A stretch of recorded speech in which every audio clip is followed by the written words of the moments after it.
আসসালামু আলাইকুম। আশা করি সকলেই ভালো আছেন। সুপ্রিয় চাকরি প্রত্যাশী ভাই বোনেরা, বিভাগীয় কমিশনার কার্যালয় রাজশাহীতে একটি নিয়োগ সার্কুলার প্রকাশ করা হয়েছে। সরকারি নিয়োগ সার্কুলার। আপনারা যারা রাজশাহী বিভাগের মধ্যে পড়েছেন, অর্থাৎ যাদের জন্মস্থান রাজশাহী, যাদের এনআইডি কার্ড রাজশাহী, তারা কিন্তু এই নিয়োগ সার্কুলারটা দেখতে পারেন। রাজশাহী বিভাগের মধ্যে যে জেলাগুলো রয়েছে, যেমন বগুড়া, তারপরে আপনার চাঁপাইনবাবগঞ্জ, রাজশাহী, তারপরে এদিকে পাবনা, সিরাজগঞ্জ, তারপরে নওগাঁ, নাটোর, এই যে জেলাগুলো রয়েছে, জয়পুরহাট সহ এই জেলাগুলো থেকে যারা এই ভিডিওটা দেখতেছেন, আপনাদের জন্য এই নিয়োগ সার্কুলারটা। আপনারা যারা রাজশাহী বিভাগের আবেদন করতে পারবেন। এখানে মোটামুটি বেশ কিছু পদের সংখ্যা রয়েছে। আজকের এই ভিডিওর মাধ্যমে এই নিয়োগ সার্কুলারটা নিয়ে আপনাদেরকে বিস্তারিত জানাবো।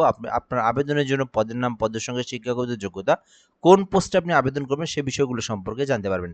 এটি মূলত বলা হয়েছে বিভাগীয় কমিশনার কার্যালয় রাজশাহীর একটি নিয়োগ সার্কুলার। জনপ্রশাসন মন্ত্রণালয় উদ্ধৃত কর্মচারী গবেষণা ইউনিটের ১৬ জুন ২০২৬ তারিখের প্রেক্ষিতে ছাড়পত্র মোতাবেক বিভাগীয় কমিশনার কার্যালয় রাজশাহীর নিম্নবর্ণিত শূন্য পদে অস্থায়ী ভিত্তিতে প্রচলিত নিয়োগ বিধিমালা অনুযায়ী নিয়োগের মাধ্যমে পূরণের নিমিত্তে রাজশাহী বিভাগের স্থায়ী বাসিন্দাদের নিকট হতে নিম্নবর্ণিত শর্তে আবেদনের জন্য আহ্বান করা যাচ্ছে।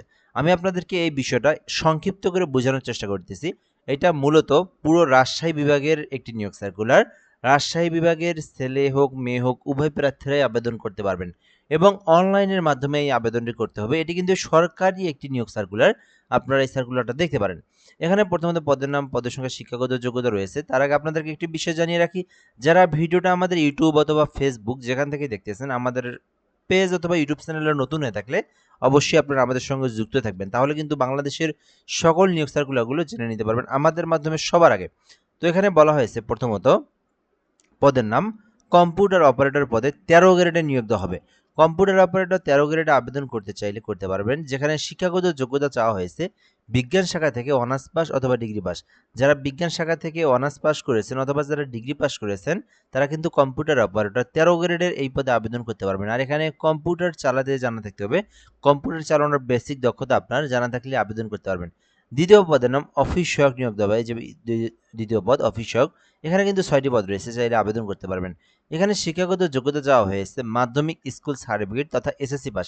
যারা শুধুমাত্র এসএসসি পাস করেছেন, কোনো ধরনের অভিজ্ঞতার প্রয়োজন নেই, আপনারা আবেদন করতে পারবেন। রাজশাহী বিভাগের ছেলে হোক মেয়ে হোক উভয় প্রার্থীরা আবেদন করতে পারবেন। যারা এসএসসি, এইচএসসি এমনকি অনার্স ডিগ্রি করেছেন অফিস সহায়কে আবেদন করতে পারবেন।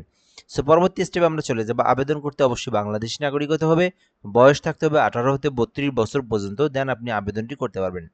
এর পরবর্তী স্টেপে আমরা চলে যাব কিভাবে আবেদন করবেন এবং সময় এবং সীমাটা। বর্তমানে আবেদনটা চলমান রয়েছে। আগস্ট মাসের, অর্থাৎ এই মাসের ১৮ তারিখ পর্যন্ত সময় রয়েছে, এর মধ্যে আবেদন করতে হবে। আর কিভাবে আবেদন করবেন, এই যে একটা লিঙ্ক দেখতে পারতেছেন, DIVRAG, অর্থাৎ ডিভিশন, এখানে সংক্ষিপ্ত করে দেওয়া রয়েছে DIVRAG.teleto.com.bd। এই লিঙ্কে প্রবেশ করে আবেদনের ফর্ম চলে আসবে। ওই আবেদনের ফর্ম পূরণ করে আবেদন সম্পন্ন করতে হবে। আবেদন হয়ে গেলে সরকারি ফি জমা দিতে হবে। প্রথম পদে আবেদন করলে ১১২, নিচের পদে আবেদন করলে ৫৬ টাকা জমা দিতে হবে।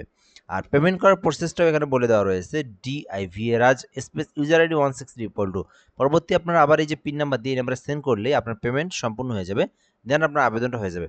তো চাইলে আবেদনটি করতে পারেন। আবেদন চলমান রয়েছে। সরকারি একটি রাজশাহী বিভাগের একটি নিয়োগ সার্কুলার। ভালো থাকবেন। ভিডিওটা পর্যন্তই। আসসালামু আলাইকুম।